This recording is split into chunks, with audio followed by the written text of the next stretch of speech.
Everybody for joining.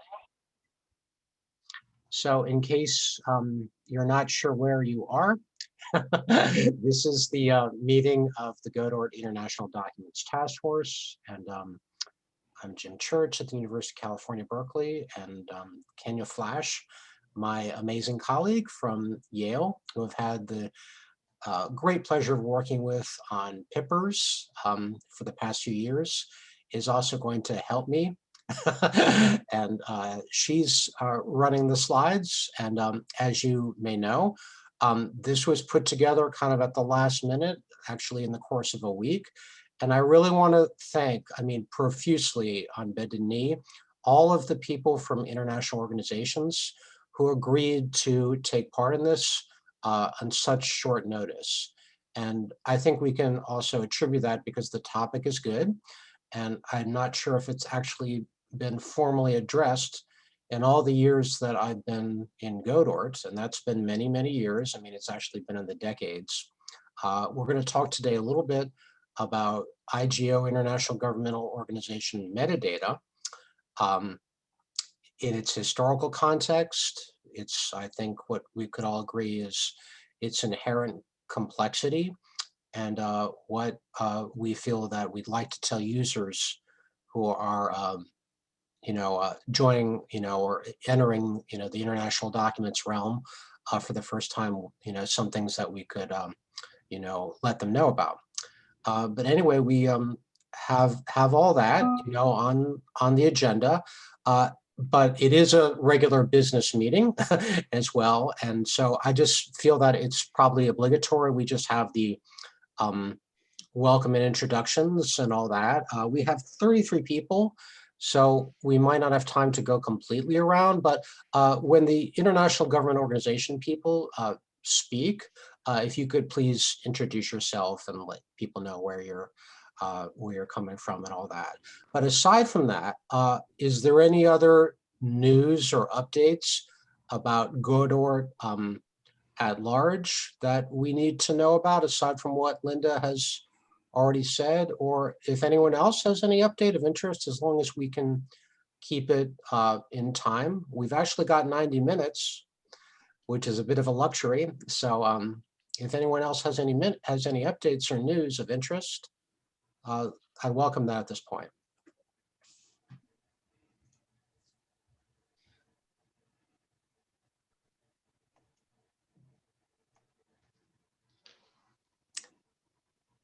Nothing else is going on in Godort?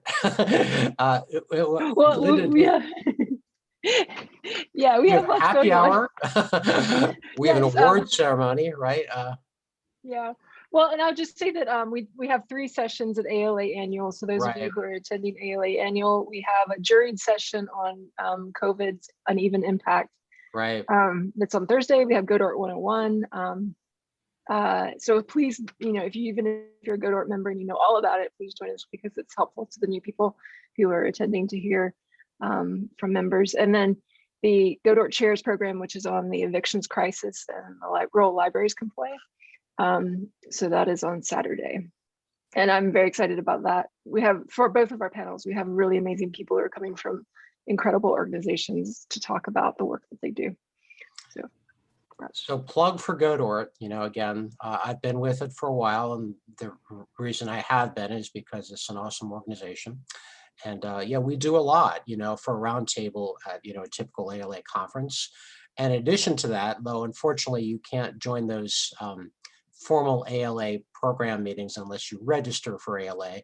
The rest of our stuff, in the spirit of open government information, is open. So all the other Godort, meetings are open to anyone who wishes to attend. And as you can tell for, everyone who registered, your calendar was completely covered over for the entire week, but you don't, of course, need to attend every single Godort meeting. You can just copy and paste the link for the ones you wish to.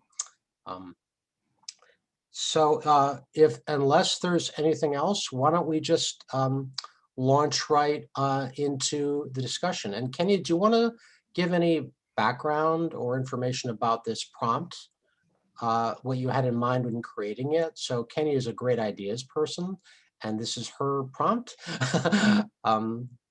So I was excited to see it, but do you have anything in particular you wish to add to this to give our speakers some sense of where to take it? So I will say that before coming to Yale, international documents wasn't something I did formally. And so when I get to each of the platforms, it's like several different worlds that I'm coming into. And so I imagine that when these spaces are designed, um, I wonder what user experience is thought of when, or imagine when users are coming to these spaces, what is intended. So that's part of it. The other thing is DEI is really a huge topic in libraries these days. And I wonder how that is impacting the work that is happening in IGOs. So two very different questions, but still very pertinent in these spaces. That's great, and thank you. And by the way, I'm not sure, I forgot to introduce myself now that I think about it. So I'm Jim Church. I'm the librarian for economics, political economy, global studies, and international government information at Berkeley. And and other people have been dropping their, quick bios into the chat. So we could proceed with anyone else who wants to do the same. But why don't we go then to the next slide where we have, yeah, you see the prompt is still there. So all of our speakers will remember. And so what I'd like to do now, and again, I think we've got a bit of a luxury in time for once for these meetings. I'd like to call on our distinguished guests from international organizations to speak. And because I got initial lists from Samantha, who is managing the tech end of this for Godor, I got initial lists of people who I believed would show up. And again, sorry, I did not have a chance to really confirm all this formally. But here we are. And so the prompt is on the left. And so I'd like to call on whomever would like to speak from the United Nations to kind of kick us off. And I see Susan Curtis is here. And Thanos is here. So Thanos, the head of the UN library, also, and who else? Thanos, would you care to? Mariani is here, and so is Susan Gord. But really quickly, I'd like to quote Thanos in saying, because I think this is important to think about as well. We have 90 minutes, but this could be a whole conference. Right. And perhaps we should make it a conference very soon. But yeah, but we will leave that for next year. At the moment, we're concentrating on open science here at the UN. So good afternoon, everyone. My name is Thanos Giannakopoulos. I'm the head librarian of the flagship library of the United Nations, the Dag Hammarskjöld Library. With me today is Susan Kurtas. Susan Kurtas is the driving force behind metadata and research assistance that the library has been offering to delegates, UN staff, and citizens worldwide. So she coordinates a lot of actions. I want to thank Jim for the invitation, and I hope we will be able to just crack the window open to this majestic, highly complicated and wonderful world that is the UN metadata. So the Dag Hammarskjöld Library has been creating metadata since 1946. Generations of librarians have contributed into a treasure trove of data about data and data about information that is existing at the moment in the United Nations Digital Library System, which is a very recent product of the library. It was released back in the middle of 2017. And as Susan will elaborate more, there are hundreds of data, of metadata that our systems still are not able to use and offer it to the world as much as possible.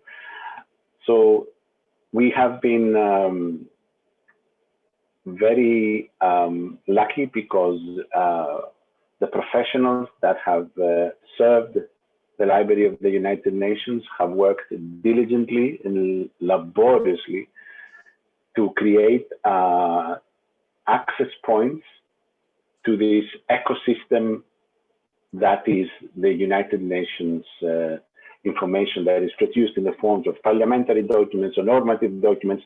And I won't go into the initials we use in the UN, so please stop me if I start referring to initials again.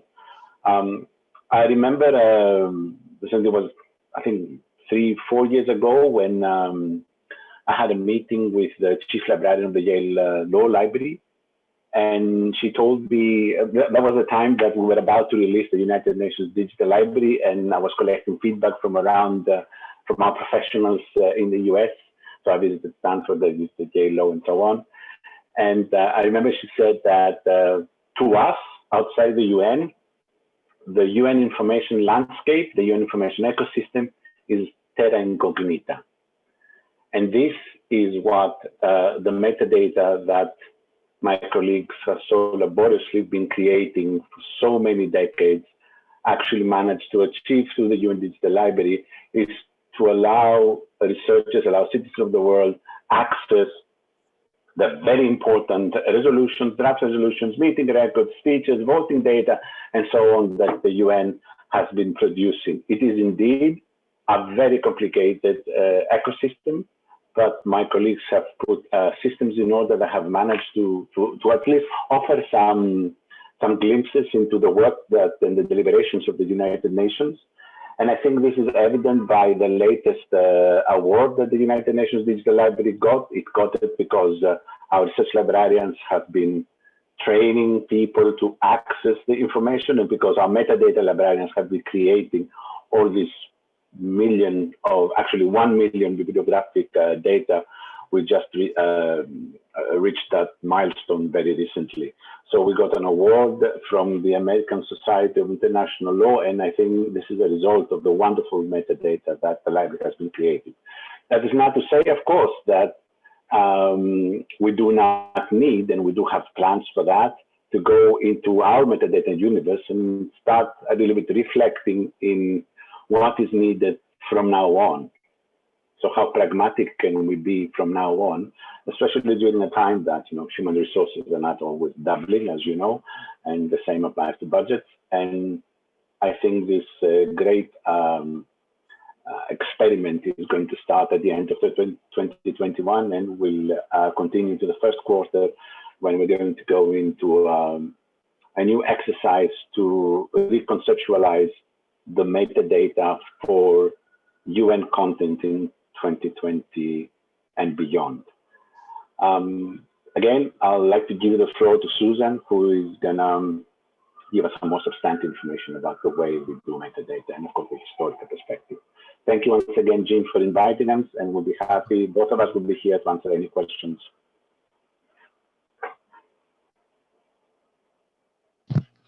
Okay, hi everybody, I'm Susan. Thanks, Thanos, for the warm introduction.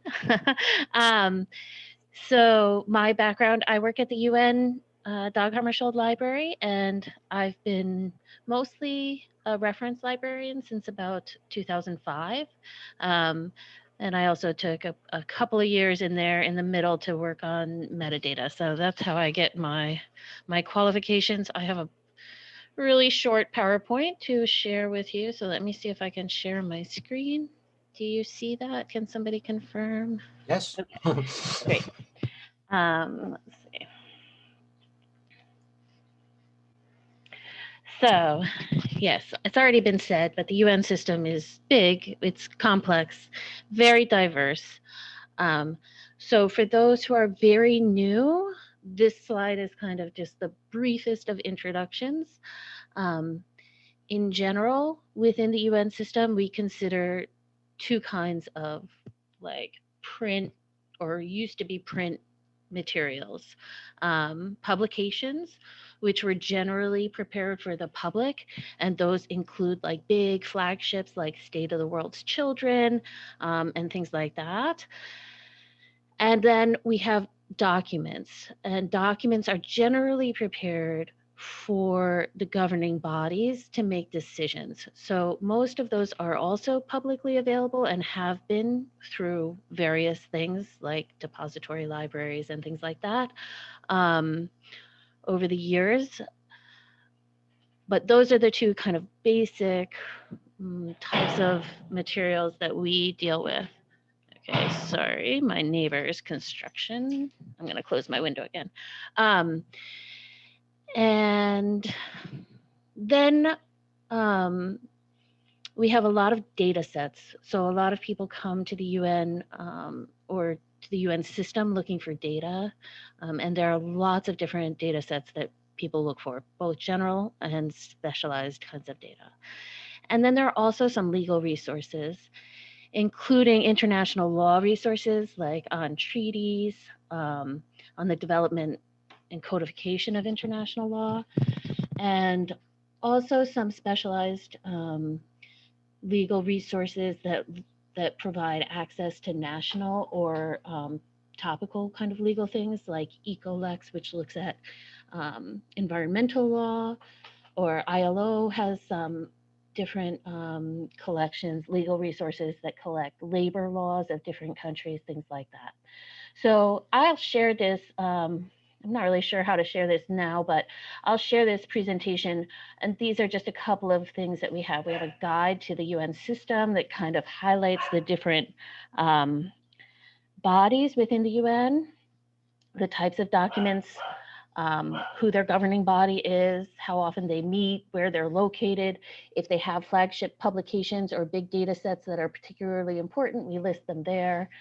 And we also have a UN resources list, which is just an A to Z list of all sorts of different things that the UN produces.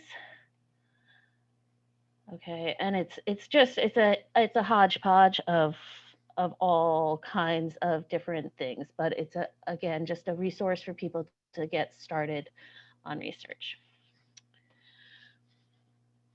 Okay, for us in particular, since the question was about, or the prompt was about like library metadata and how it was developed and how it helps or hinders discovery. Thanos mentioned our UN Digital Library. That's kind of our big product where we can find most of the UN documents and publications that are in our collections. We use MARC. So we have our own very special version of MARC that is customized to the UN content. So for people who are familiar with MARC,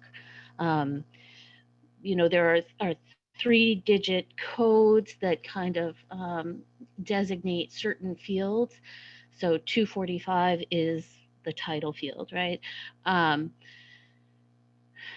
A lot of our MARC fields are custom. So they have a 9 in them. So we have a lot of 900 fields. We have fields that end with 9. We have fields that have 9 in the middle. So a lot of our codes are local codes. I'll talk a little bit about the history of that in a moment.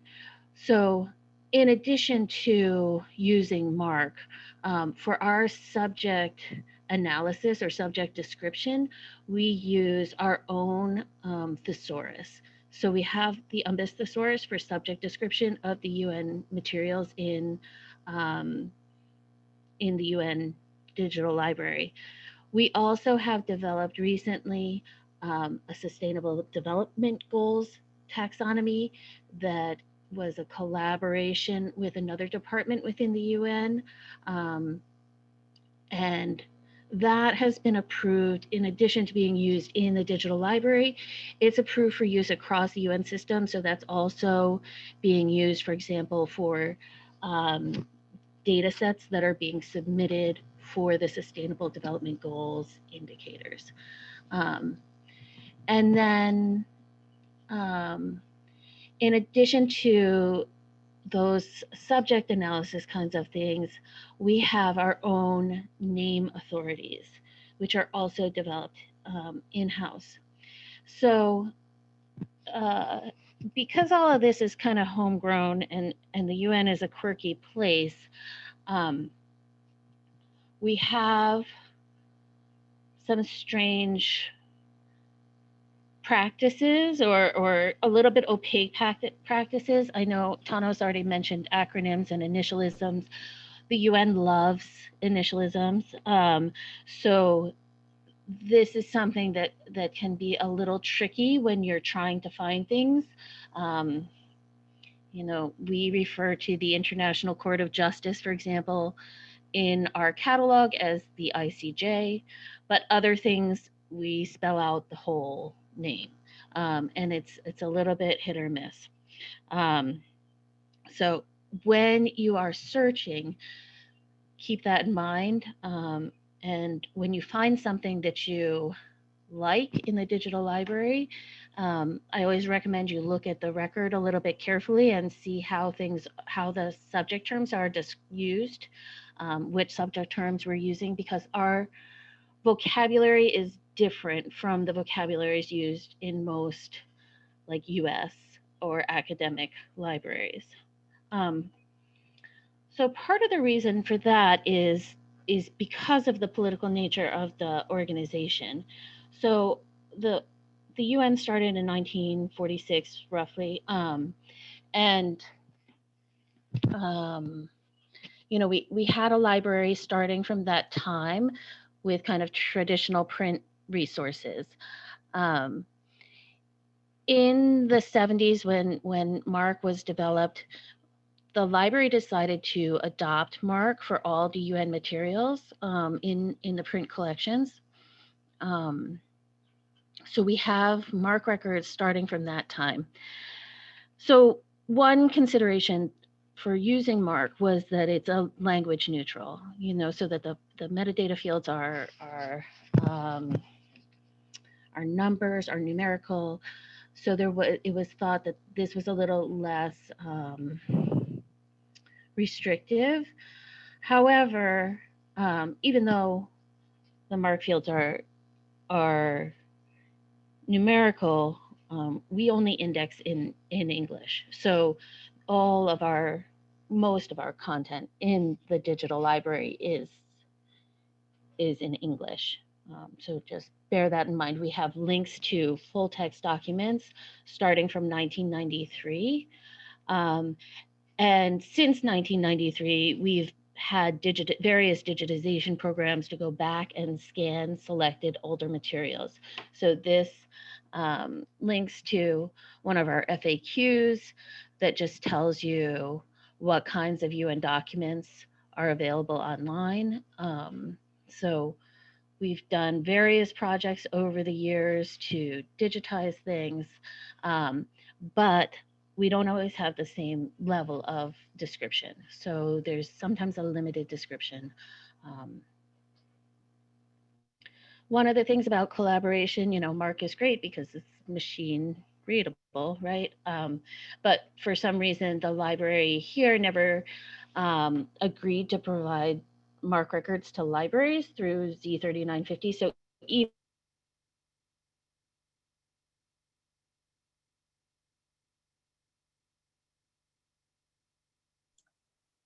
catalog them how they see fit. So a lot of UN depository libraries, you know, have historic collections of UN materials that are very hard to find because there's no indexing or cataloging for them. There are some libraries that have redex collections. That was a commercial solution for providing access to UN content. So what are our plans? The last few years, we've really spent a lot of time developing the UN Digital Library front end, as well as the migrating the old thesaurus from its old system into a new machine readable format as SCOS or linked data. Right now, there's a big project underway that's working on upgrading the back end of the digital library so that our catalogers and indexers um, can work in a more efficient and modern way, because we're still, it's a little bit of a patched together system right now. We transitioned the thesaurus from an old Lotus Notes database into a commercial provider called Pool Party, and now we're transitioning it to VoteBench, which is some software that was produced by the FAO, and that is like an open source UN built system.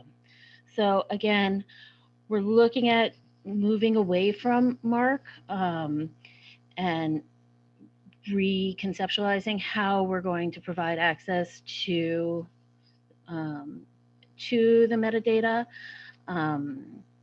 But that's kind of an ongoing process, because we have, you know, all this material from the 1980s till now in MARC. It was kind of a situation where we wanted to move all the content without, you know, throwing out the baby with the bathwater, and also, you know, not lose any of the data that we had, get it into a new system, and then reevaluate. So that's where we're at now.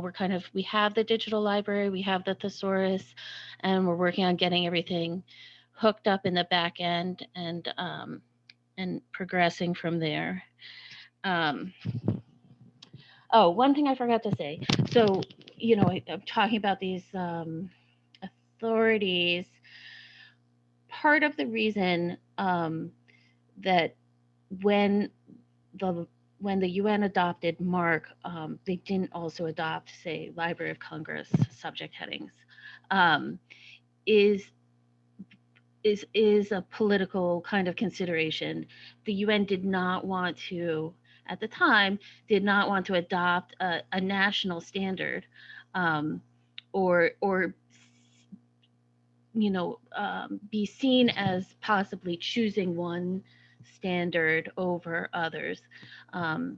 So by developing the UMBIS thesaurus, which was originally in English, and then it expanded to English, French, and Spanish, and it's now multilingual in all of our 6 official languages. That was a way of trying to maintain some sort of neutrality and not be seen as adopting kind of a national standard. The UN was, or the library was headed for many years by Soviet library directors. It was kind of, you know, in the early days of the UN, this is less true now than it used to be, but high level positions were kind of reserved for certain nationalities. And so the library was often headed by a Russian or a Soviet director. So there's certainly political considerations that go into this that, you know, have long-term implications that we don't always foresee. So that's how we end up with, you know, just a completely different authority file than other libraries. So some suggestions for research: try and find out if there's a UN body that specializes in the topic that you're starting with. Check their website, ask their library. Some of the libraries are a little bit hard to find, but most of the UN system, big organizations do still have libraries. If you find it in a digital library, but it's not available online, we do scan things for people, so you can ask us. But also, if the author is UNESCO, check UNESCO's library, because they have fantastic online collection with a lot of their publications. FAO does too. ECLEC has done a lot of digitization. So they all have like these specialized resources where they've scanned their own materials already. So that's a great resource. If you're doing historic research, the UN Yearbook, I can't plug it enough. It's a fabulous, fabulous source. And you can always ask us. So we have an Ask DAG FAQ database with a service where you can type your question. If it's not part of our FAQs, it will pop up with a form where you can ask us, or you can chat with us on our chat. No, you can't see it very well because I don't know how to move my screen here, but you can That chat. has something to do with Zoom quirks, Susan. Yeah. Okay. I've been there, done that, so it's quite all right. But yeah. Okay, so that's it from me, and yeah, open to any questions. I don't know how you want to do questions. You want to do it now, or do you want to do it wait till the end? Well, I certainly had some questions which I will file away in my little head, but I think we've sort of decided to make sure that the speakers from other international organizations have a chance to take part. I have a lot of questions about this, by the way, and I just want to join others who have praised the enormous and fantastic undertaking of the UN Digital Library and how incredibly helpful that has been to discovery compared to what we had before with the UNBIS, where you had to know the correct taxonomy or basically you were out of luck. Things are so much better now, and I wanted to like plug that. But yeah, maybe we'll file the questions away for later, and can just keep those in mind and then move on. But if anyone has any, please go ahead and drop them in the chat, and we'll try to get to them. So thank you so much, Susan, and everyone. That was amazing. She must have put that together in about 21 hours or something. I don't know how you did that, because we just agreed to do this a few days ago. Thank you so much. That was tremendous. No. But anyway, moving right along to the World Bank, which is another system that has its own really interesting, and if I may say, complex system of taxonomies. Shana, would you like to take over at this point and say a few words about World Bank efforts in this regard? Sure. Thank you so much. Thanks, Jim, and thanks, Kenya. I did not prepare slides. We're kind of at the end of our fiscal year, so it's very busy, and I would have loved to have had a colleague from the Open Knowledge Repository join me. But I'm going to share some basic information about the metadata landscape. I am the program lead for digital publishing, which includes the repositories at the World Bank. And my background is publishing. And a lot of it is designing and creating reference books, which morphed into creating databases, because the way you conceptualize and the way you think about metadata is very, very similar. The repositories and the metadata piece are mainly managed within the publishing stream as opposed to the library stream. And that's where I'm kind of coming from in talking today. So the landscape, as Jim commented, is complicated. And I wanted to start just by setting out what the components of that landscape are. The World Bank has a formal publishing program, which is an open access, mainly ebook program. So that's one piece with its own metadata. And then there are two kinds of repositories, or two repositories that are tied to that formal publishing program. One is the Open Knowledge Repository, which is the bank's open access repository. And the other is a subscription database that we sell to mainly institutions like universities and think tanks and central banks and things like that. And that is called the World Bank eLibrary. And finally, there's one other component that are the larger institutional repositories. So we have an internal one that most of you have never seen called Documents and Reports Internal. And that includes things that are public as well as things that can only be seen from inside the World Bank. And then we have the public face of that, let's say, which is documents and reports. And that's a very large historical institutional database that has everything that meets the criteria to be public. So just to recap, the components are the formal publishing program, those two repositories, the open access repository, OKR, and the World Bank eLibrary that are more tied to the formal publishing program. And then these large important institutional repositories. One thing that I'm not covering here is the open data site that the World Bank has, but I'm happy to share information with that at a later time. One of the reasons that I wanted to set out sort of the landscape is that each of these is slightly different, has slightly different metadata, has slightly different schemas and formats, and all for good reasons. And I'm going to try and explain a little bit of that. And some of the differences come from where actually the metadata comes from. Maybe an author provides it. It might be an institutional assignment. It could be based on controlled vocabularies. And some of the differences are also what the metadata actually are. They're not the same in each of the repository. And one way to think about that is that some things are institutional metadata and some things are scholarly metadata. And we use some of our databases to kind of, it's not necessarily a crosswalk, but we use some of those to bridge how people understand it. And I'm going to give an example of that, and then I'm going to talk a little bit through the actual metadata that's in each of these components. And often the metadata are different because the audience and because the repository itself has a different purpose. So when we're looking at something that's really big, that's between 400 and 500,000 documents going back to 1946, the way that, for example, we tag the document type is very tied to the way the institution understands its content set. And that is very much tied to the project cycle. So it is hundreds of document types that probably don't make sense to a student. They often don't make sense to, or they are not known by all of us, even at the World Bank, because it's an institutional and historical repository. So many of those document types and series are long concluded. So that's something that's necessary for these large institutional databases.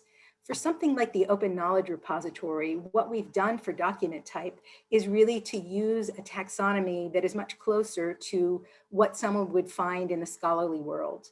For in that case, we've made a decision in a way that it's more important for someone to be able to use content in the Open Knowledge Repository in the way that they understand it, that helps them work with WHO content that they might be looking at, UN content, MIT, Oxford University Press, as opposed to just understanding the very complex way that the bank provides and sees its own content set. So that's just a really good example of why metadata may be different depending on the repository. It really has to do with that purpose. I wanted to talk a little bit about the who, which is where the metadata comes from, who assigns the metadata. And for the formal publishing program, that would be the authors who start that off. We will bring our own curation to that, make sure that different taxonomies are used. We also have a team that manages the taxonomies, and we do use Pool Party, as Susan was saying. And then we've got a cataloging and curation group, and we also sometimes use artificial intelligence to assign things like keywords. So that's kind of the universe of how the metadata gets assigned. I'm going to talk a little bit about each of these pieces of the publishing program, just to set out metadata and things like that. So on the formal publishing program side, we're an open access ebook program. We have about 100 to 130 ebooks and reports per year. And again, the metadata starts with the author via a questionnaire that we have, and then we edit it and we curate it. There are controlled vocabularies and taxonomies that we use. Some of them are institutional taxonomies and some of them are industry taxonomies. The BISAC code, for example, is an example of an industry taxonomy or an industry set of metadata that we would use. Something like countries, regions, topics, those would be institutional taxonomies and control vocabularies that we would use. And when we talk about the formal publishing program and we talk about individual titles, some of the fit for purpose metadata formats that we use are Onyx. We also have a digital asset distribution service that creates a lot of business to consumer and business to business metadata and packages that with the different content sets that partners like Amazon, Apple, EBSCO, ProQuest, other ebook services use. So that's one really important piece of the publishing metadata landscape that is kind of on an individual title level. So I've kind of gone back and forth about what to talk about next. I think I'm going to stick with move to the World Bank eLibrary because that is the subscription database that is used in most institutional settings via subscription. And that is a highly curated metadata set. For example, we curate the keywords to make sure that they're consistent within that body of content. And the formats that are available for everything that's in the World Bank eLibrary include MARC, as Susan mentioned, KBART, and we also work with a number of search and discovery vendors, including specialized ones for countries like China and India. So for that particular database, because of the universe that it's in, its audience, the fact that we want to work with libraries to make sure that their technical protocols are met, we do that kind of specialized metadata. And that is the World Bank eLibrary piece. I'm going to talk a little bit about the two institutional databases, the Documents and Reports Internal and the Documents and Reports.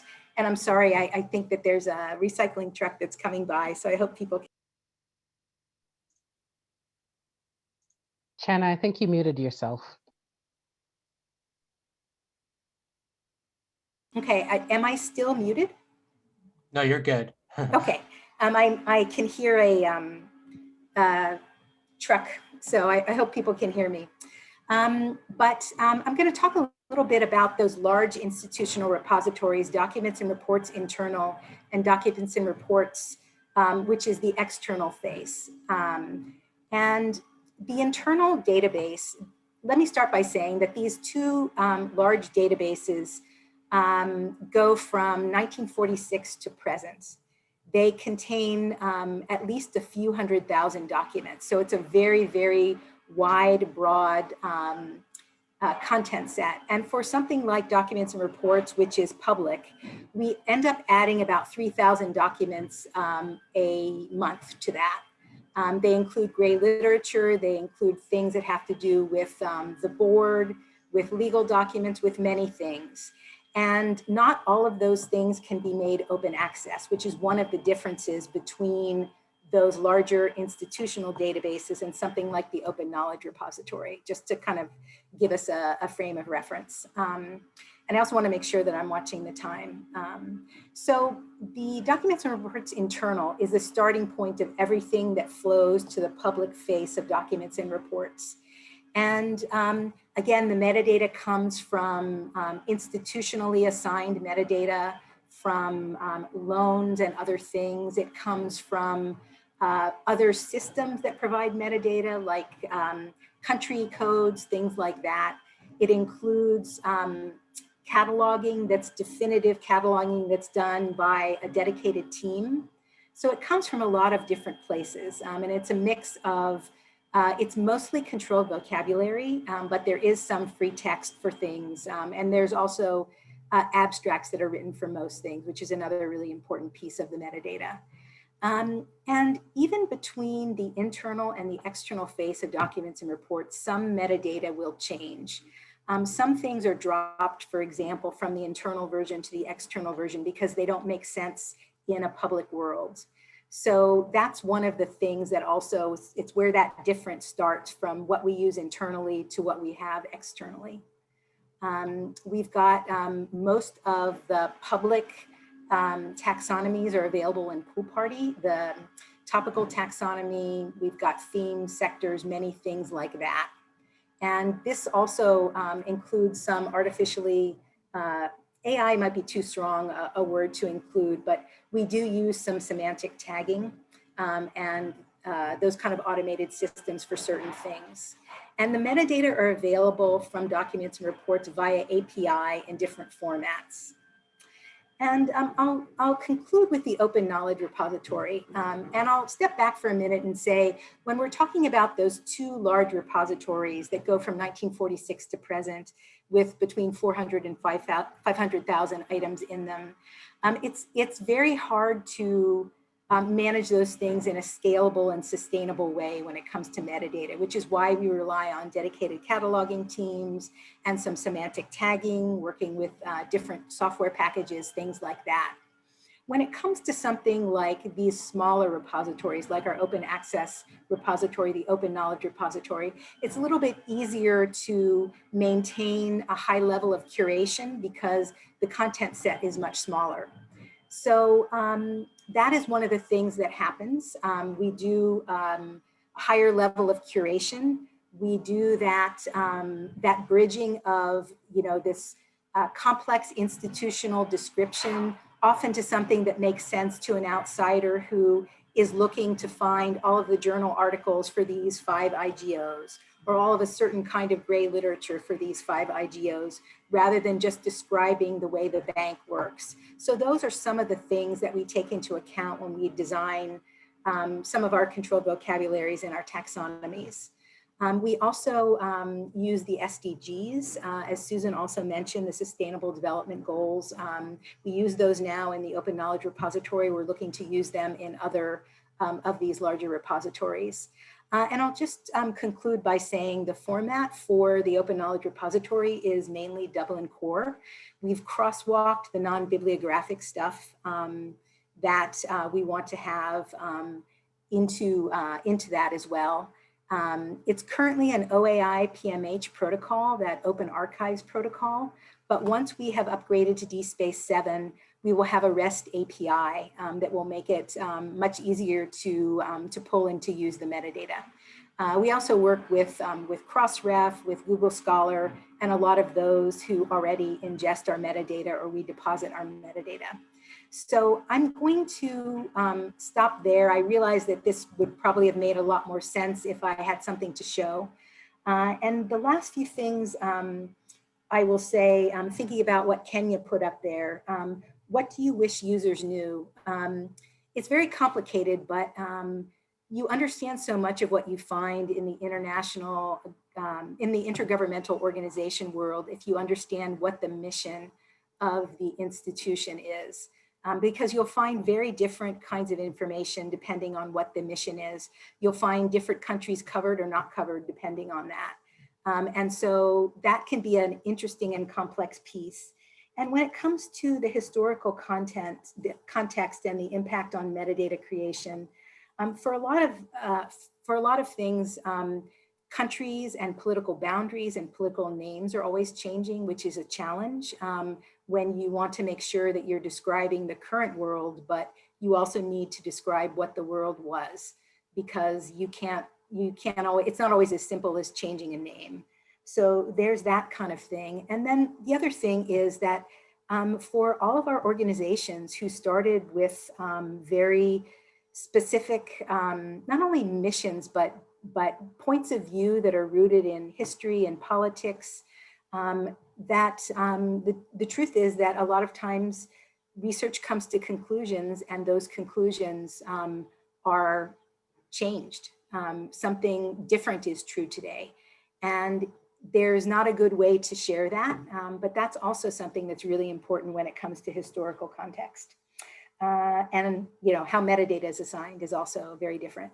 So with that, I will thank you for giving me this spot, and I will turn it over to whoever comes next. Thank you.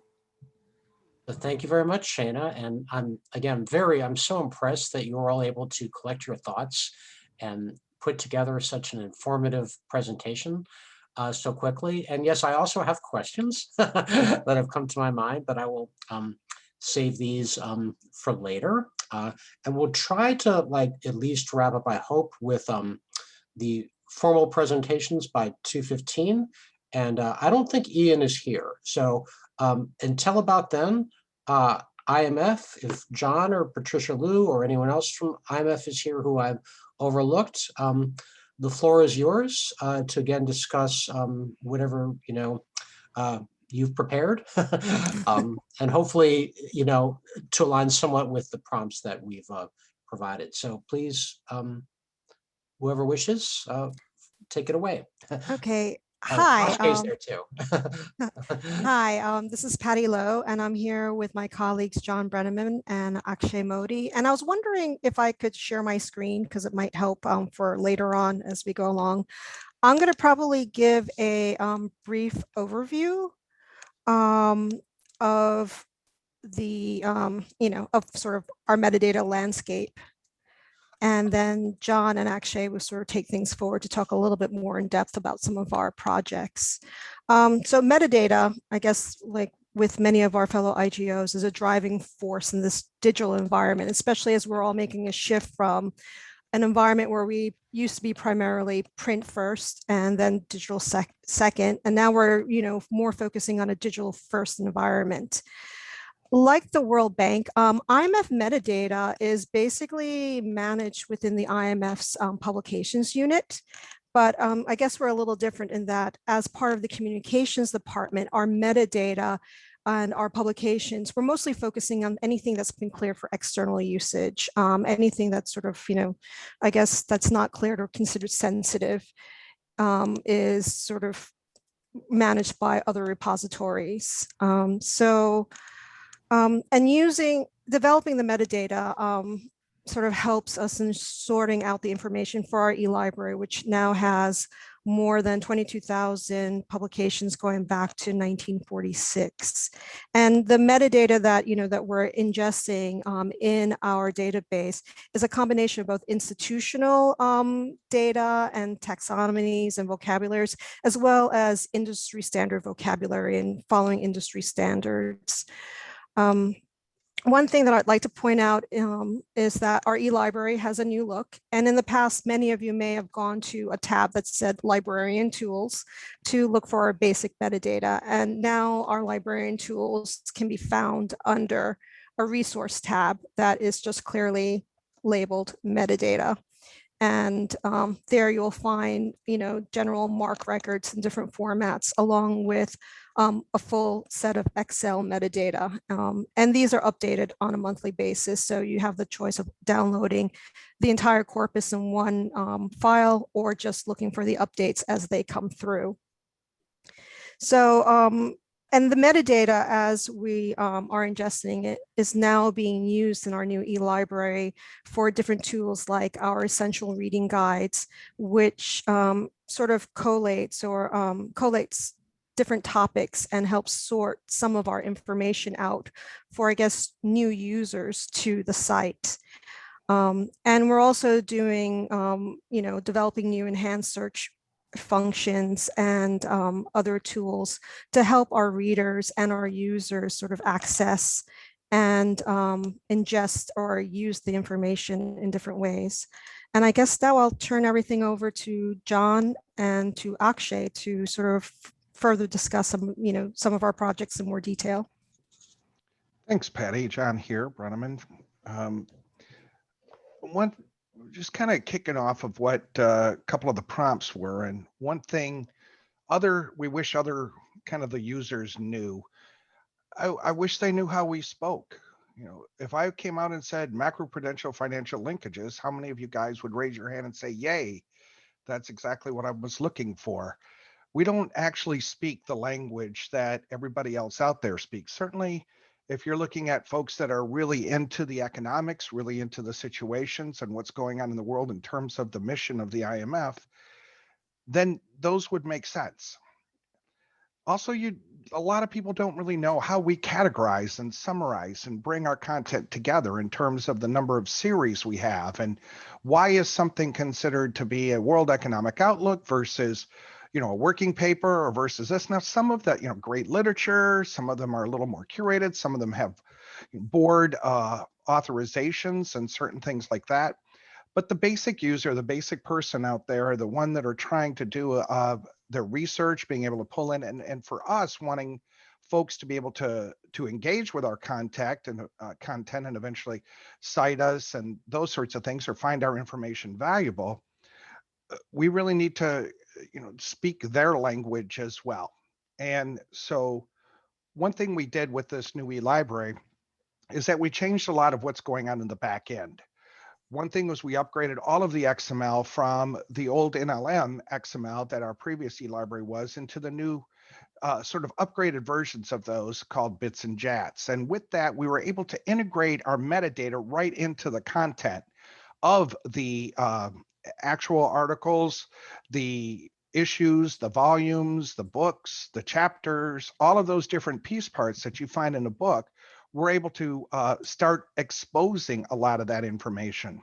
We also took a look at how do we view our materials. And so we took another look at how do we refine our series and how do we organize those things together. And there's a number of series where we would have just 1 or 2 or 3 or 5 where they were ended. And so we put those into archive series.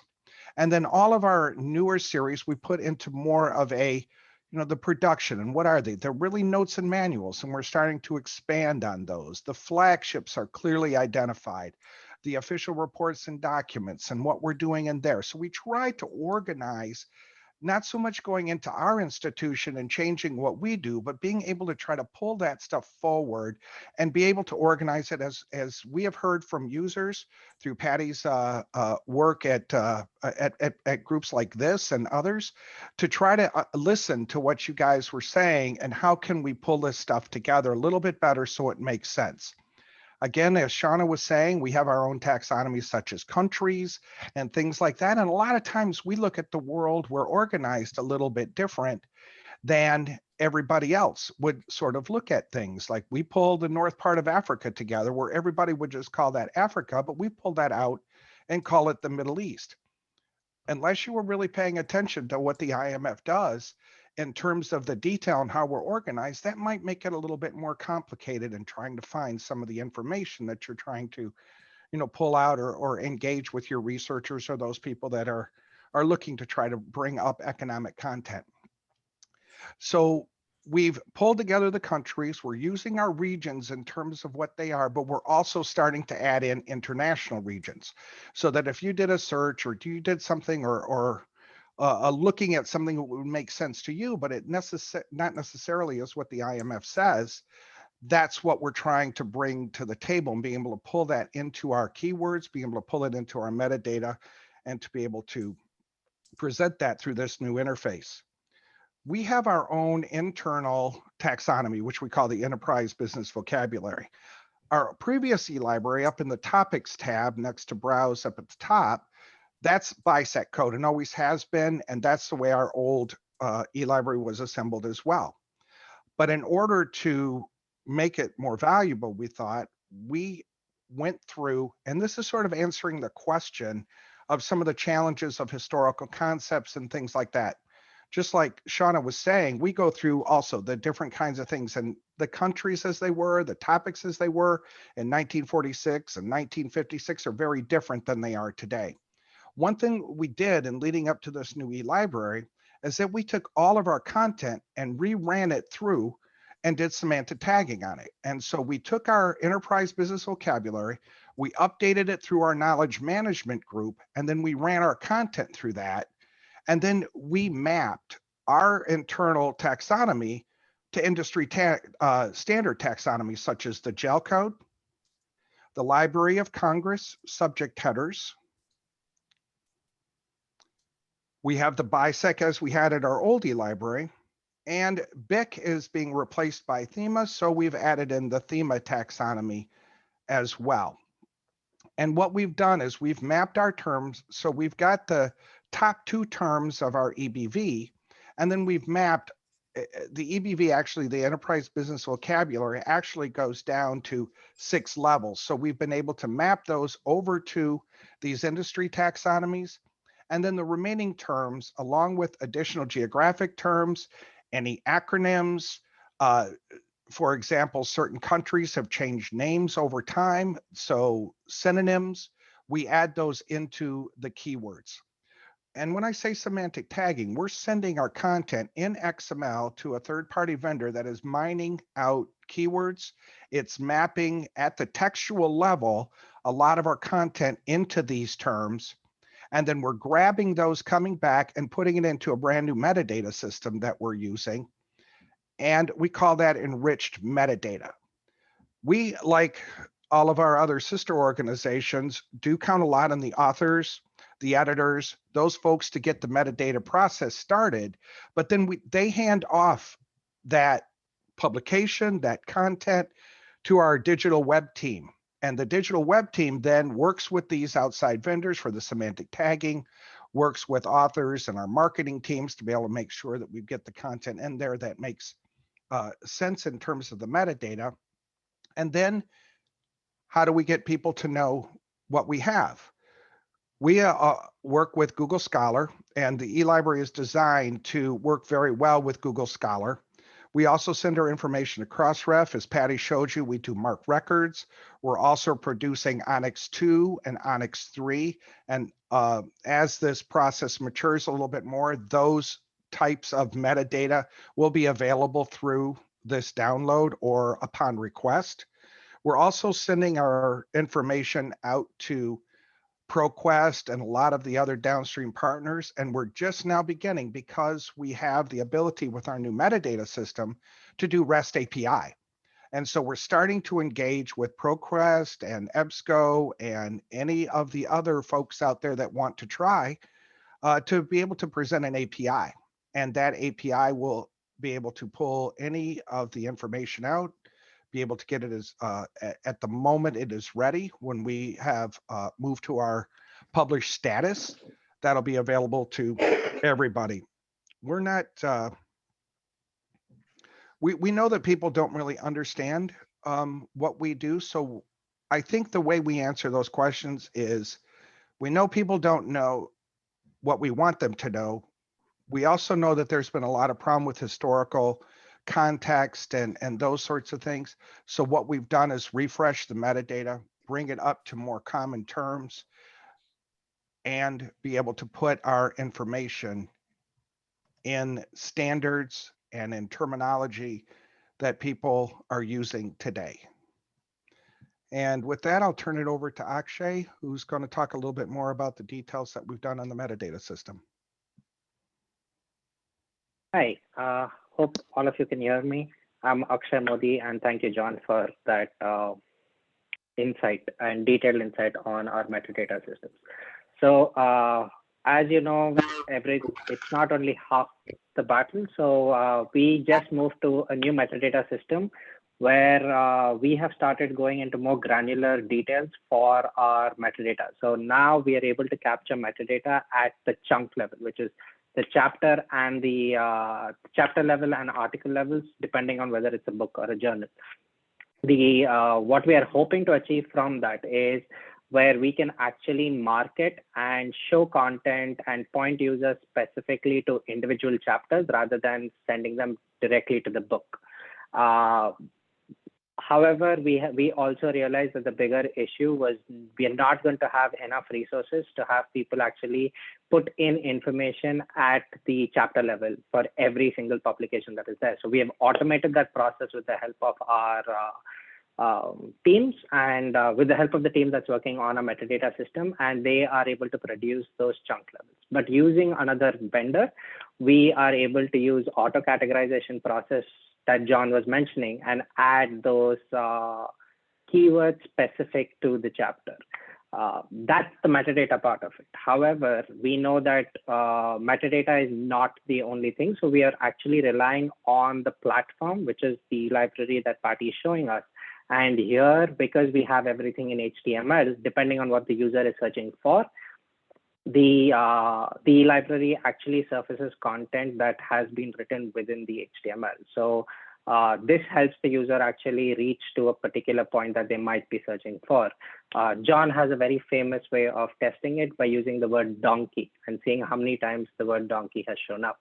And we actually get to see then how how well the search engine works and how much of our metadata is actually being ingested. Apart from going at the chunk level, what we have also added in our metadata system now is the ability to associate supplementary ancillary materials like infographics, excerpts, links, blog links, videos, all of them to the product itself.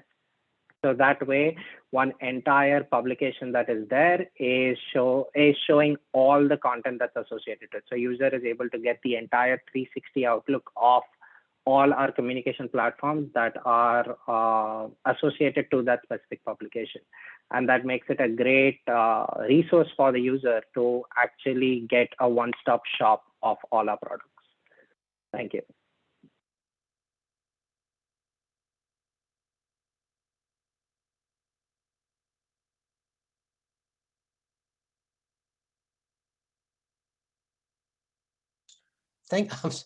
I was muted. Sorry about that. Thank you very much, John and Akshay, for that presentation. And John, I really appreciate the remarks that you made about making concerted, strong efforts so that your average user can enter into a admittedly very complicated ecosystem that has its own system of jargons and vocabularies, and making it more discoverable. And I was interested, as an economics person, I did not know, for example, that you've added JEL, the Journal of Economic Literature, taxonomies. Does that actually encompass all of the IMF, corpus? So it's all JEL coded now, or is that just a subsection of it? Maybe. Yeah, I think I was muted. We have the authors for quite a while have picked their own gel codes when they're writing their working papers. And we've, through this process, have been able to extract those out of the paper and put them into our metadata system. We're also, with our EBV terms, our enterprise business vocabulary, we've got all of our enterprise business vocabulary terms mapped to gel codes, so that we are, as we go through that auto categorization process, the semantic tagging that we're doing, we're pulling those gel codes in as well. So if there's something that the user puts in when they're creating the metadata, that's number one. Number two would be those that we mine out of the content that the authors have put in. And then number three would be those that we extract from our auto categorization project. And that is what defines those gel codes. We're not using all of the gel codes that are out there, but we're using the ones that are relevant to our content. And it goes all the way back in history. Yeah, we've done our entire corpus. There are many, many gel codes, as you know. Yes, so sure are. Taxonomy unto itself, and a specialized one. But anyway, thank everybody. I'm just so grateful that everybody was able to put this together at such short notice. I'm just speechless. Does anyone else have any questions? And please don't be shy. I talk too much. Does anyone have anything to ask our panelists?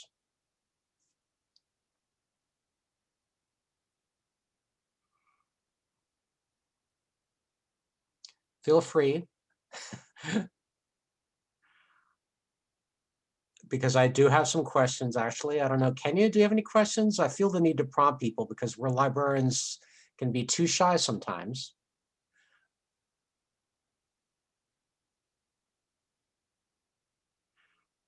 I'm playing double duty right now. Oh, okay. So I will have to email my questions. Double duty. as you can hear in the background. Awesome. But Brett has a question that's Brett, okay, in the chat. So great program. I learned UN documentation and print. Wonder what it's like to learn on current platforms and blind spots. So this is about, I think, addressing the UN documentation question and all of the different, I think what Brett may be referring to, maybe the classification system with the symbols. Brett, do you want to elaborate on that? I was just thinking when I first encountered UN documents in bound volumes and seeing that, okay, here's the indexes and here's the documents. And I guess what I'm getting at is sort of, have you heard the concept container collapse or contextual collapse, where everything's online? And I just wondered, as we begin to learn or as we teach new practitioners, are there things about the digital environment that we should keep in mind that people might be missing? If anyone from the UN wants to address that, yeah, go ahead. Go ahead, Susan. Yeah. I can try and take that. Yes, there's lots of blind spots, and it is different to I think to learn the UN documentation now online. First, I think the online systems that we have, as Jim mentioned, I think hopefully are a little bit better than they were, in print indexes. I think one challenge that we have in the UN is with the older materials, and with transforming them into online products. I would say it's a little bit hit or miss sometimes whether the transformation is successful. So, for example, the official records of the principal organs used to be sent out, in these nice bound volumes, and you would get a pile of, brown covered General Assembly documents that were the supplements to the official records, and that was all the reports of the subsidiary bodies, and you would get another little package of meeting records. And then there were things called annexes, which were just like all the documents that they thought were important but didn't fit in any other category. And so, when you're doing research in the documentation, you'll find reference to something like, General Assembly official records annexes, page 500. And there's no such thing as a page 500 anymore, because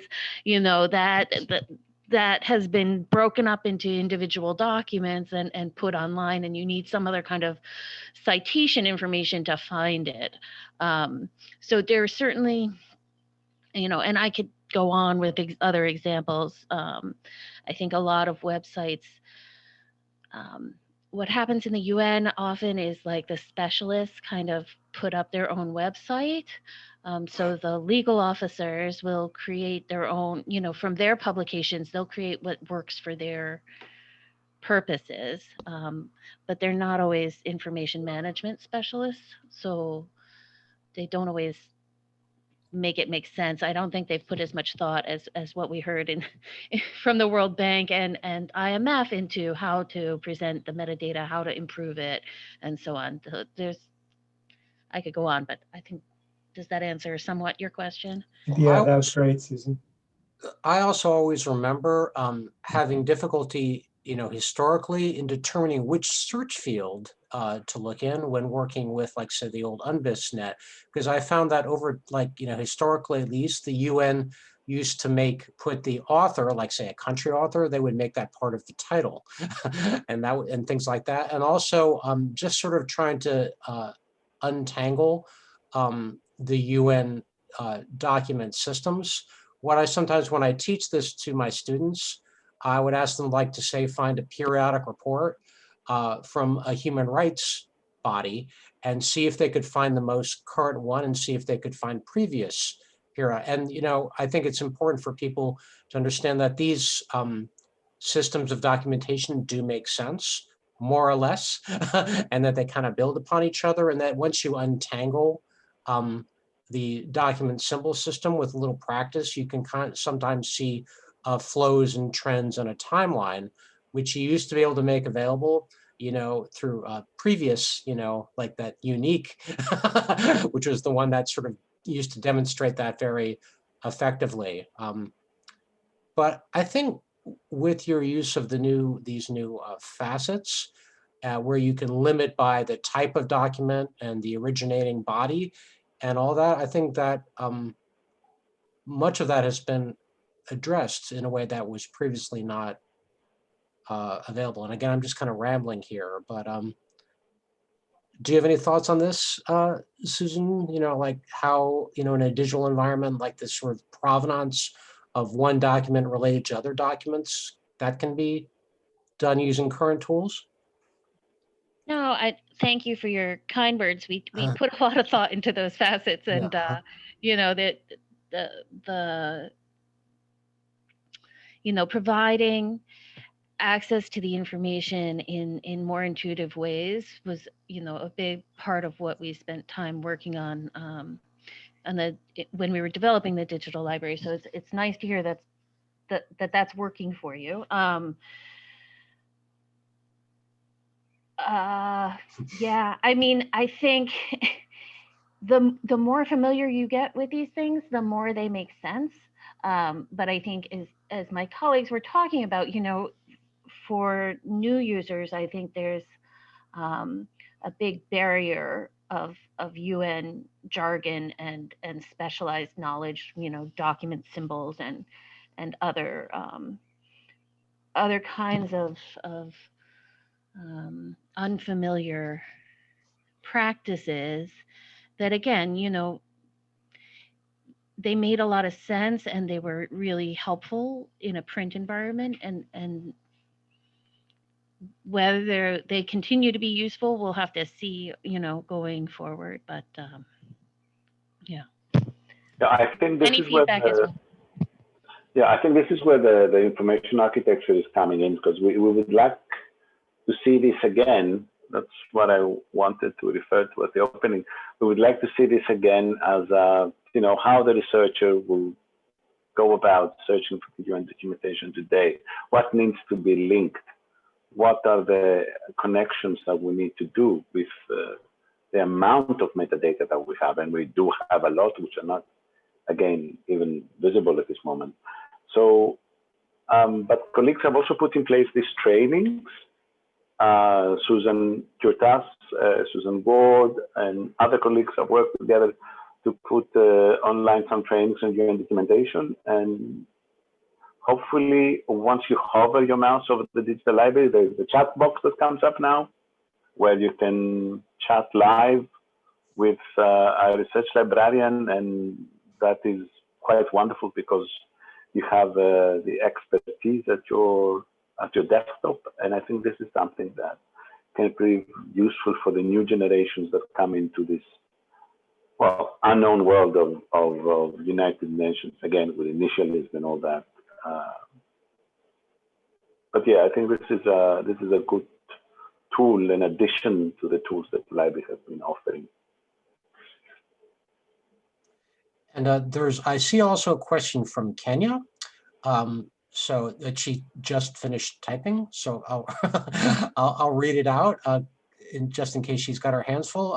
Susan mentioned how politics impacted international metadata choice for the UN. So I guess this would be to the IMF and the World Bank.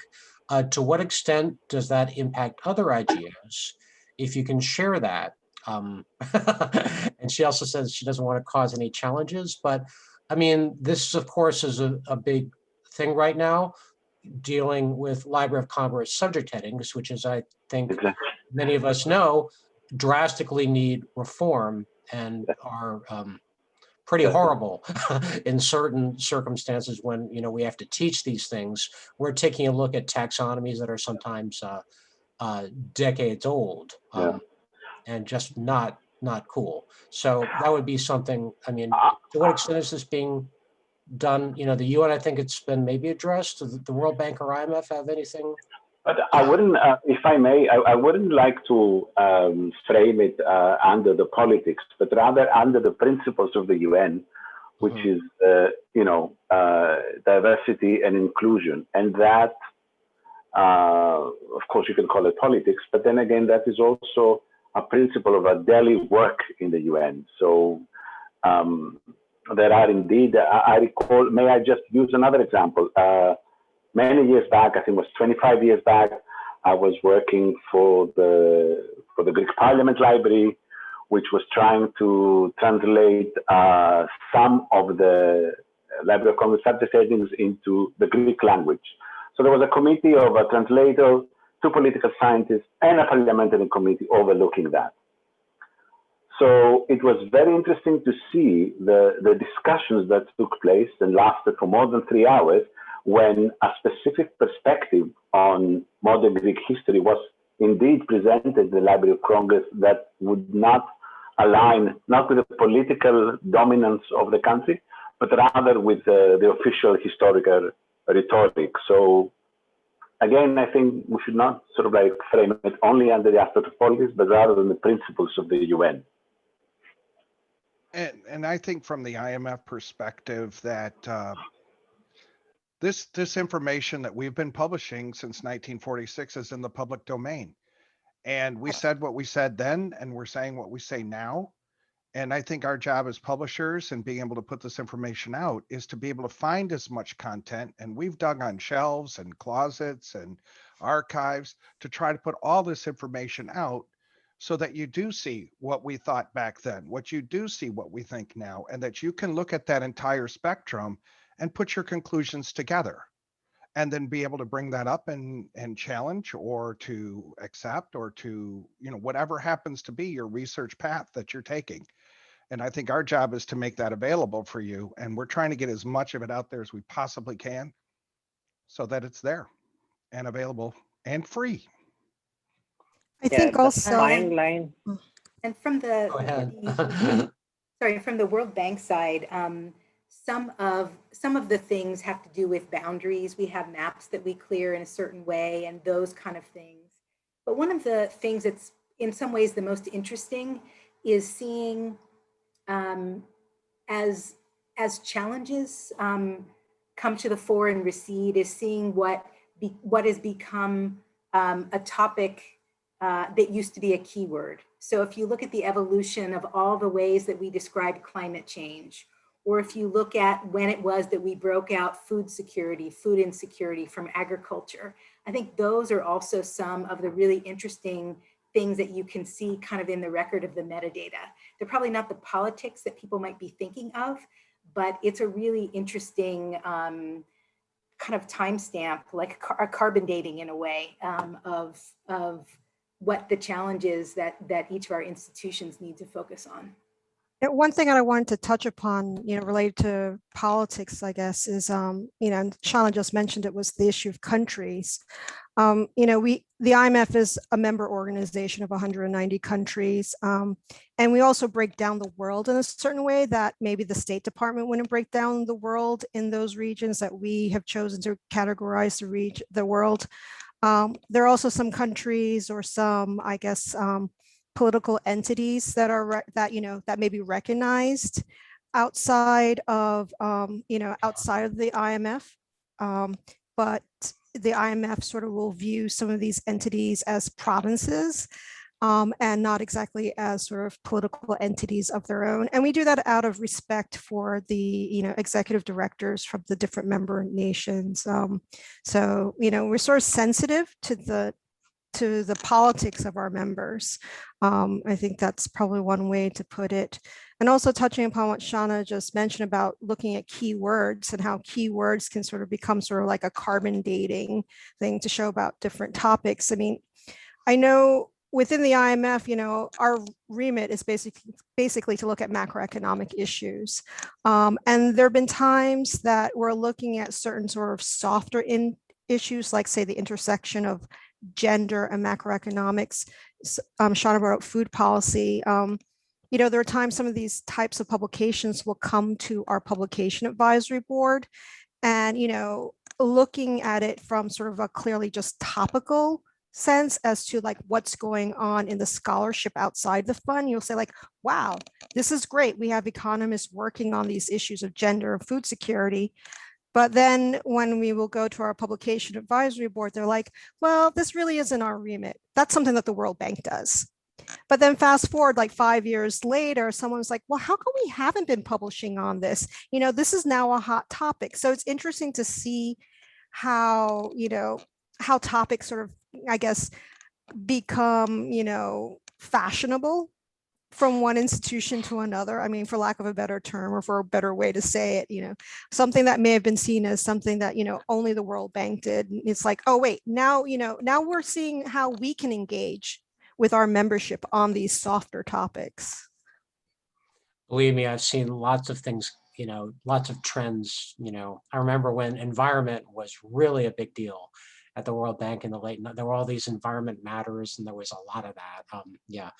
But one more question I wanted to personally get in, which I wonder how you, what efforts you make to, like the IMF has showed that how you share your metadata, and you have that, but also to what extent are you working to make it so it fits our needs within libraries? Like we could go, I mean, are you sharing it with OCLC? Because a lot of libraries like to ingest bulk records from OCLC, and I know that the World Bank is now doing that. So if you didn't know, everybody, you can download all of the Open Knowledge Repository metadata records directly. And you can even do that for documents and reports, which I would hesitate to recommend as a librarian, because you can just get completely, you know, overwhelmed with how many 100,000. So it's a question sometimes of maybe it's too much information, but yeah, so from the these IMF, questions, yeah. from the IMF perspective, we have about, what is it, Akshay, about 20, 25 downstream partners? Yeah, we have about 26 downstream partners. OCLC is definitely one of them, but oops, I think I'll be back. So can you hear me? Yeah, you're still there, Akshay. Yep, you're still there. Perfect. We have 26 downstream partners, and along with those 26 downstream partners, OCLC is definitely one of them. However, what I would also add on is before we actually upload any of those MARC records that we were talking about on the library, we actually work with a couple of librarians to send it to them to see whether everything looks good and if the librarians are actually happy with them. And then they come back to us, do some spot checking and tell us if there are any issues in the way the data looks to them. And once they give us the green light, that's the only time we upload those MARC records. And James, next time you see Eileen in the hallway, give her a high five for us, eh? If you ever get back in the hallways. So Eileen Pinto helps us a lot from UC Berkeley. Oh, no, we went through that. So we went through that exhaustively when we were doing the IMF records. And I almost, you know, it took a while, but I'm glad you're right. Very good, John. You remember Eileen. Thank you for acknowledging that. So anyway, I think we're at time, right? We are over time by a minute. I want to thank our speakers. This has been amazing, especially on short notice. I feel that I've learned so much in this hour and a half. So thank you very much. I look forward to the conference, whichever of you decide to do this, because it really illuminates how to help our users think about each of your interfaces as well. Jim? So thank you everybody for coming. I'm delighted, almost euphoric to see everybody's interests, and hope you have a great remainder of GoDort, and you have a chance to take part in other meetings as well. So thank you everyone for coming, really appreciate it. Thank you. Thank you.